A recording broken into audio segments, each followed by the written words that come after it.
প্রিয় শিক্ষার্থী, lines school and college Rangpur কর্তৃক আয়োজিত অনলাইন ক্লাসে তোমাদের স্বাগত। আজকে আমি তোমাদের অষ্টম শ্রেণীর দ্বিতীয় অধ্যায় কম্পিউটার নেটওয়ার্ক সম্পর্কে ক্লাস নিব। কম্পিউটার নেটওয়ার্ক এই অধ্যায়ের টপোলজি বিষয়ক সম্পর্কে আজকে আমরা ক্লাসে আলোচনা করব। তোমরা অলরেডি স্ক্রিনে দেখতে পাচ্ছ আমাদের টপোলজি সম্পর্কিত স্ক্রিন তোমাদের সামনে আছে। তো দেখো টপোলজি কি, এটা আগে আমরা আলোচনা করি। নেটওয়ার্কে থাকা কম্পিউটারগুলো বা অন্যান্য ডিভাইসগুলো যেভাবে পরস্পরের সাথে যুক্ত থাকে সে ব্যবস্থাপনাকে টপোলজি বলা হয়। দেখো তোমরা ছবিতে দেখতে পাচ্ছ আমাদের টপোলজি কিন্তু 5 রকম। কি কি 5 রকম?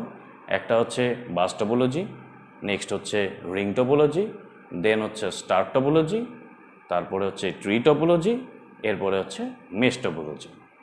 এই 5 রকমের টপোলজি আমাদের পাঠ্য বইয়ে আছে।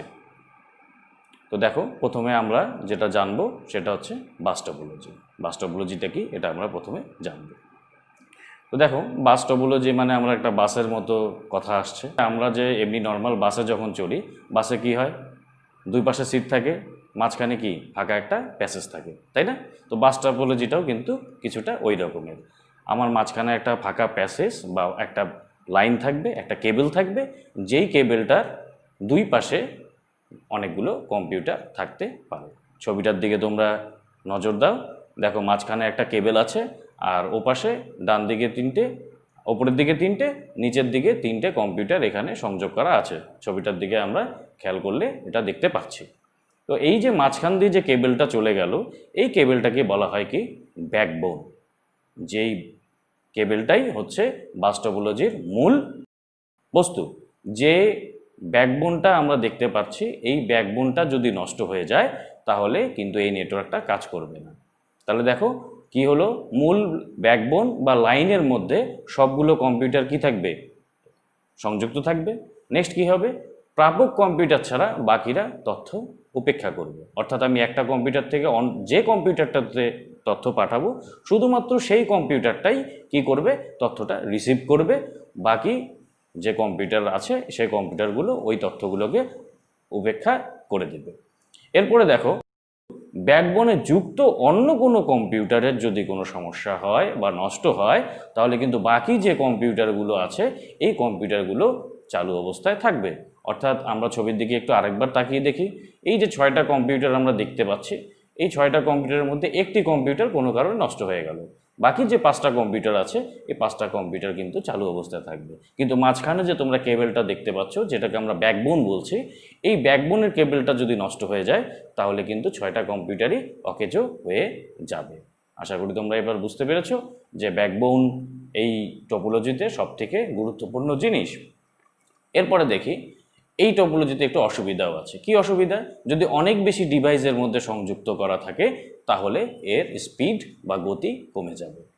আর আরেকটা সুবিধা কি আছে, নতুন কোনো যদি সংযোগ আমরা এই বাস টপোলজিতে দেই তাহলে এই সংযোগ প্রদান করাটা আমাদের জন্য খুব ইজি হয়ে যাবে। অর্থাৎ আমাদের মেইন যে ব্যাকবোন আছে এই ব্যাকবোন থেকে জাস্ট আমরা কোনো একটা কম্পিউটারকে তার দিয়ে সংযুক্ত করে দিলেই আমরা বাস টপোলজির থেকে নতুন কোনো সংযোগ দিতে পারবো। আশা করি তোমরা বুঝতে পেরেছো। এরপরে আমরা চলে আসছি রিং টপোলজিতে। স্ক্রিনে তোমাদের দেখো রিং টপোলজি দেখা যাচ্ছে। রিং টপোলজি হচ্ছে রিংয়ের মতো বা বলয়ের মতো করে কম্পিউটারের যদি কোনো নেটওয়ার্ক গড়ে ওঠে তাহলে এটাকে রিং টপোলজি বলা হবে। তোমরা স্ক্রিনে অলরেডি রিং টপোলজির ছবি দেখতে পাচ্ছ। এই রিং টপোলজিতে দেখো কম্পিউটারগুলো পরস্পর বলয়ের মতো করে আবর্তিত আছে বা সংযুক্ত করা আছে। তো দেখো এই রিং টপোলজিতে প্রত্যেকটি কম্পিউটার তার পাশের দুটি কম্পিউটারের সাথে কিন্তু সংযুক্ত থাকবে। অর্থাৎ এই টপোলজিতে তথ্য একটি নির্দিষ্ট দিকে প্রবাহিত হবে। সেই নির্দিষ্ট দিকটা হতে পারে ক্লকওয়াইজ অথবা অ্যান্টি ক্লকওয়াইজ।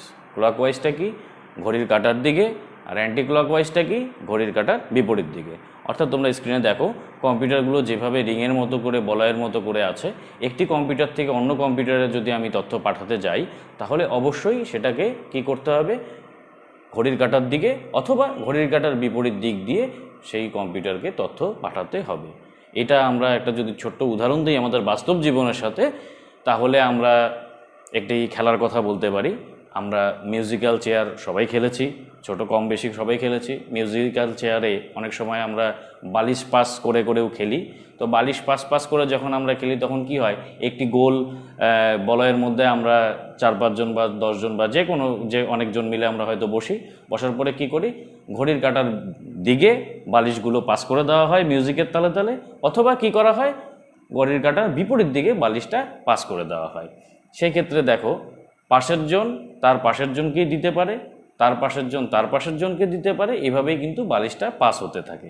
এই রিং টোপোলজিতেও ব্যাপারটা তাই, যে আমি একটি কম্পিউটার থেকে অন্য একটি কম্পিউটারে যখনই আমি কোনো তথ্য পাঠাতে যাচ্ছি, তখনই কিন্তু আমাকে কি করতে হচ্ছে, পাশের কোনো কম্পিউটারকে সেই তথ্যটা দিতে হচ্ছে এবং তাকে রিকোয়েস্ট করতে হচ্ছে যে প্লিজ পাশের যে কম্পিউটারটা আছে তাকে পাস করে দিন। আবার সেই কম্পিউটার কি করছে, পাশের কোনো কম্পিউটারকে বলছে যে পাশের কম্পিউটারটিকে পাস করে দিন। সেটা হতে পারে ক্লকওয়াইজ, হতে পারে অ্যান্টি ক্লকওয়াইজ। এইভাবেই এই রিং টোপোলজিটা আসলে তৈরি হয়েছে। এরপরে দেখো, রিং টোপোলজিতে সবথেকে বড় যেটা সমস্যা বা ডিসঅ্যাডভান্টেজ, সেটা হচ্ছে কি, কোনো একটি কম্পিউটার এই রিং টোপোলজিতে যদি নষ্ট হয়ে যায়, তাহলে কিন্তু সম্পূর্ণ নেটওয়ার্কটা অকেজো হয়ে যায়। দেখো, ছবিতে তোমরা দেখতে পাচ্ছ, রিং টোপোলজিতে যদি আমার একটি কম্পিউটার নষ্ট হয়ে যাচ্ছে, তাহলে কিন্তু আশেপাশের যে কম্পিউটারগুলো আছে, তোমরা বুঝতেই পারছো, সেই কম্পিউটারগুলোর সাথে কিন্তু আমার কোনো সংযোগ থাকছে না। তাহলে আমি অন্য বাকি কোনো কম্পিউটারের সাথে কিন্তু কোনো তথ্য আদান প্রদান করতে পারছি না। রিং টোপোলজির সবথেকে একটি বড় সুবিধা হচ্ছে কি, যদি এই নেটওয়ার্কে কোনো কম্পিউটারের সংখ্যা বাড়ানো হয়, তাহলে কিন্তু এই টোপোলজির দক্ষতার মধ্যে কোনো প্রভাব পড়ে না। কেমন করে? যে আমরা একটি কম্পিউটারের মধ্যে এক্সট্রা করে যদি সংযুক্ত করি, তাহলে এই নেটওয়ার্কের যা ক্যাপাসিটি, অর্থাৎ নেটওয়ার্কের যা স্পিড বা নেটওয়ার্কে তথ্য আদান প্রদানের যে দক্ষতা, সেটা কিন্তু সমান থাকে।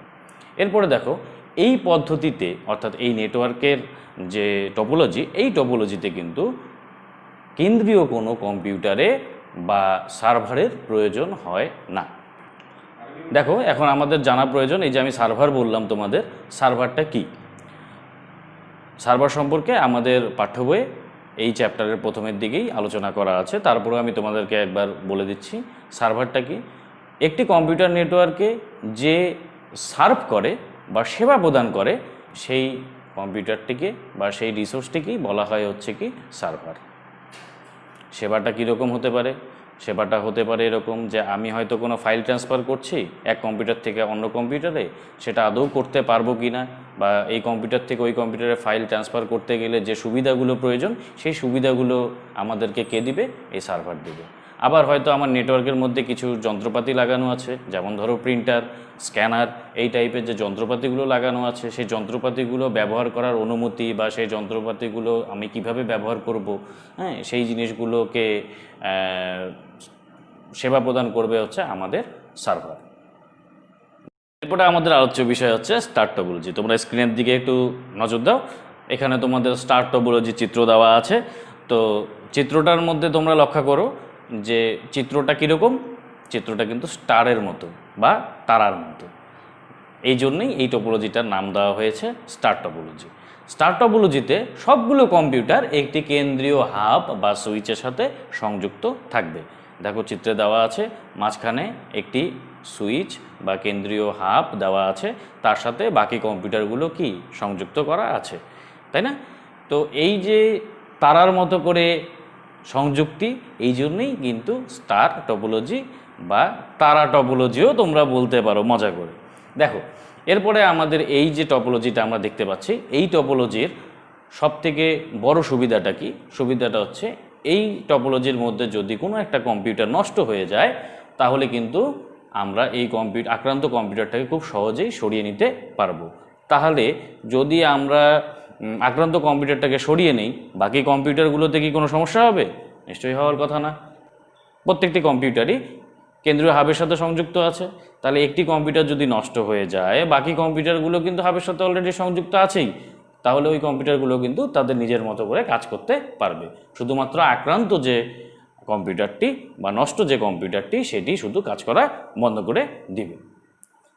তাহলে দেখো, একটি কম্পিউটার তো নষ্ট যদি হয়ে যায় ওই আমাদের টোপোলজির মধ্যে, তাহলে তো আমরা দেখতে পাচ্ছি কি যে আমাদের বাকিগুলো কাজ করবে। কিন্তু এই স্টার্ট টপোলজির সবথেকে বড় ড্রব্যাক যেটা, অর্থাৎ সবথেকে বড় অসুবিধা যেটা, যদি কোনো কারণে আমাদের কেন্দ্রীয় হাব বা সুইচটা নষ্ট হয়ে যায় তাহলে কিন্তু কোনো কম্পিউটারই আর কাজ করতে পারবে না।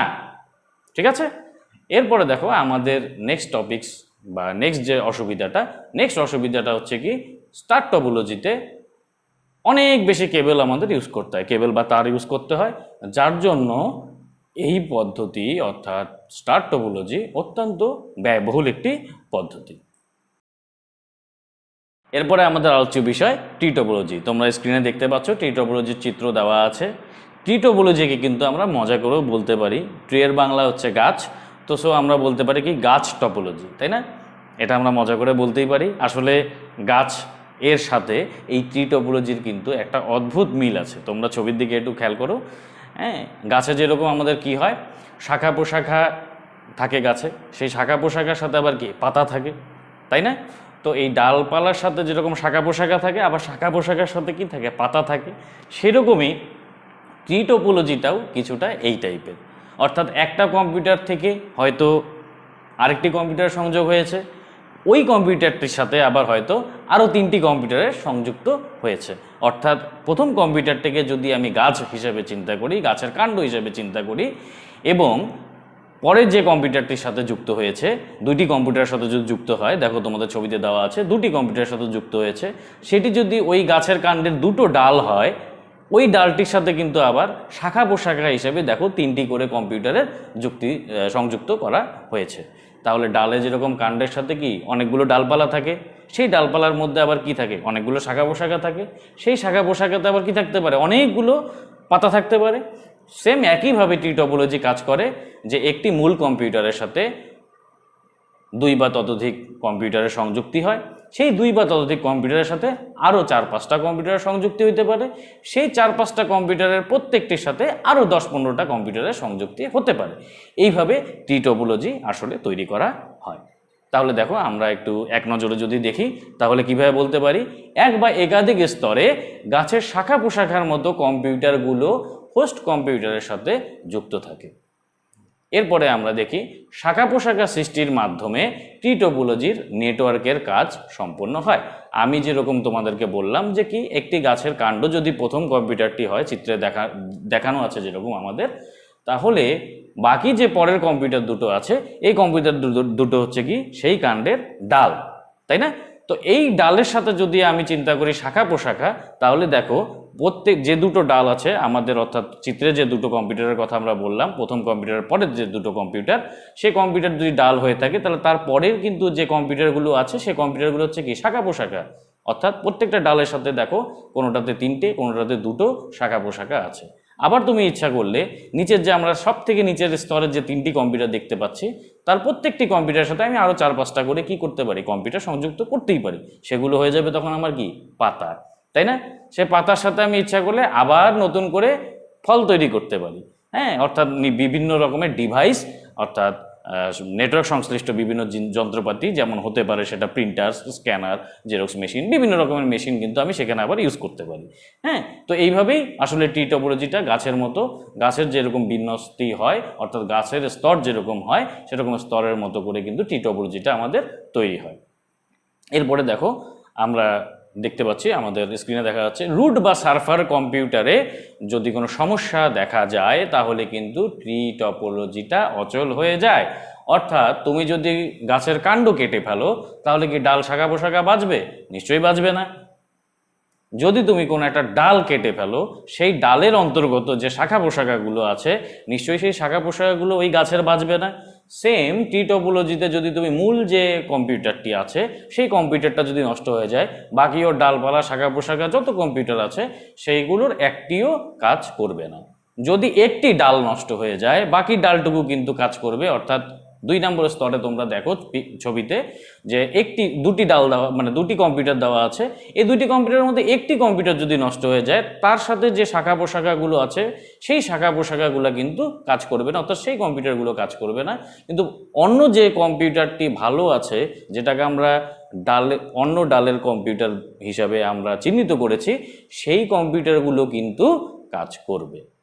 তাহলে আমরা বুঝতে পারলাম যে এই টপোলজিটা কিন্তু জেনারেলি একটু জটিল, এবং এই টপোলজিটা বেশিরভাগ ইউজ করা হয়, অর্থাৎ আমরা এটা ব্যবহার করি বিভিন্ন অফিসে, যে অফিসগুলো বহুতল বিশিষ্ট, সেই বহুতল বিশিষ্ট অফিসগুলোতে জেনারেলি টি টপোলজিটা ব্যবহার করা হয়।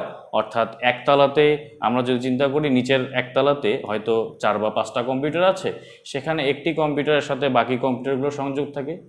আর যে কম্পিউটারটা আমরা নিচতলায় সার্ভার তৈরি করি, সেই নিচতলা সার্ভারের সাথে ওপরে 2 তলার যতগুলো কম্পিউটার আছে তার মধ্যে একটি কম্পিউটারকে আবার সার্ভার করে তার সাথে সংযোগ দেওয়া হয়। আবার দেখা যায় যে 3 তলায় যতগুলো কম্পিউটার আছে তার মধ্যে একটিকে সার্ভার করে দোতলার সাথে 3 তলার কানেকশন দেওয়া হয়। এভাবেই আসলে টি টপোলজিটা বাস্তব জীবনে কাজ করে। আশা করি তোমরা বুঝতে পেরেছো। এরপরে আমরা আসবো মেশ টপোলজিতে। দেখো, তোমরা চিত্রে দেখতে পাচ্ছ যে মেশ টপোলজিতে প্রত্যেকটি কম্পিউটারের সাথে পরস্পর সংযুক্ত থাকে। অর্থাৎ এইখানে আমরা একটি কম্পিউটারের সাথে একাধিক কম্পিউটারের সংযুক্তি দেখতে পাচ্ছি। এই টপোলজিতে কোনো একটি কম্পিউটার থেকে তথ্য নিয়ে তা আবার অন্য কম্পিউটারে প্রেরণ করা সম্ভব। কিভাবে? আমরা একটি কম্পিউটার থেকে যদি অন্য একটি কম্পিউটারে তথ্য প্রেরণ করতে যাই, তাহলে এটা আমরা সরাসরি সেই কম্পিউটার থেকে যে কম্পিউটারে আমরা পাঠাতে চাই তথ্যটি, সেই কম্পিউটারে আমরা সরাসরিভাবেই পাঠাতে পারছি। এখানে কোনো হাব বা সুইচ এর সাহায্য নিতে হচ্ছে না, যেটা কিনা আমরা স্টার টপোলজিতে দেখে এসেছি যে কোনো একটি কম্পিউটার থেকে অন্য একটি কম্পিউটারে তথ্য প্রদান করতে গেলে আমাদেরকে মাঝখানে কেন্দ্রীয় হাব বা সুইচের সাহায্য নিতে হচ্ছে, যেটি মেশ টপোলজিতে প্রয়োজন পড়ে না। এরপরে আমরা দেখি এই মেশ টপোলজির আরেকটি বড় বৈশিষ্ট্য হচ্ছে, প্রত্যেকটি কম্পিউটার যেহেতু অন্যান্য সবগুলো কম্পিউটারের সাথে সংযুক্ত থাকে, তাই এটাকে আমরা কমপ্লিটলি মেশ টপোলজি বলছি। এরপরে আমরা দেখব এই মেশ টপোলজির ডিসঅ্যাডভান্টেজ বা অসুবিধাগুলো। এই মেশ টপোলজির সবথেকে বড় ডিসঅ্যাডভান্টেজ হচ্ছে এই নেটওয়ার্কে অতিরিক্ত নোড স্থাপন করতে হয়, বিধায় এর খরচ অনেক বেশি হয়। নোড মানে কি? নোড বলতে আমরা এখানে বুঝছি যে একটি কম্পিউটারের সাথে আরেকটি কম্পিউটারের সংযোগ স্থাপন করার জন্য যে সমস্ত যন্ত্রপাতি আমার প্রয়োজন হচ্ছে, সেই সমস্ত যন্ত্রপাতিগুলোকে, সংশ্লিষ্ট যন্ত্রপাতিগুলোকে আমরা বলছি নোড। তাহলে একটি কম্পিউটারের সাথে আরেকটি কম্পিউটার সংযোগ করতে গেলে দেখো, পরস্পর যেহেতু এরা সংযুক্ত থাকে, তাই একটি কম্পিউটারের সাথে আরেকটি কম্পিউটার সংযোগ করার সাথে সাথে অন্যান্য কম্পিউটারগুলোকেও সংযোগ করতে হচ্ছে। অর্থাৎ চিত্রে যেরকম তোমরা দেখতে পাচ্ছ 4টি কম্পিউটার আছে, প্রত্যেকটি কম্পিউটারকে 3টি করে তার দিয়ে সংযুক্ত করা হয়েছে। তাহলে দেখো, এই যে 3টি তার আমার লাগছে, তাহলে কি হচ্ছে, আমার কিন্তু তারের খরচ বেড়ে যাচ্ছে। অর্থাৎ এই টপোলজিতে আমাদের খরচ অনেক বেশি। এরপরে দেখি আরেকটি আমাদের অসুবিধা আছে। সেই অসুবিধাটা হচ্ছে কি, এই টপোলজি ইনস্টলেশন, অর্থাৎ এখানে নেটওয়ার্ক ইনস্টলেশন করার এবং এটা কনফিগারেশন করা অনেকটা জটিল। আমরা যদি এই নেটওয়ার্কটাকে স্থাপন করতে যাই, তাহলে এটা আমাদের জন্য অনেক জটিল একটা প্রসেস, এবং এটাকে সঠিকভাবে পরিচালনা করা আমাদের জন্য অনেক বেশি জটিল হয়ে যেতে পারে। আজ এতটুকুই। পরবর্তী ক্লাসে তোমাদের সাথে আবার দেখা হবে। ভিডিও শেষে তোমাদের এই অধ্যায়ের গুরুত্বপূর্ণ কিছু জেএসসির কোশ্চেন দেওয়া থাকবে বাড়ির কাজ হিসেবে। তোমরা এগুলো বাসায় প্র্যাকটিস করবে এবং প্রতিষ্ঠান খোলার পরে এগুলো অবশ্যই আমাকে দেখাবে। আমি এই খাতাগুলো তোমাদের চেক করে দেব। সুস্থ থাকো, ভালো থাকো, বাসায় থাকো। এই বলে আমি আজকের ক্লাসের সমাপ্তি টানছি। ধন্যবাদ।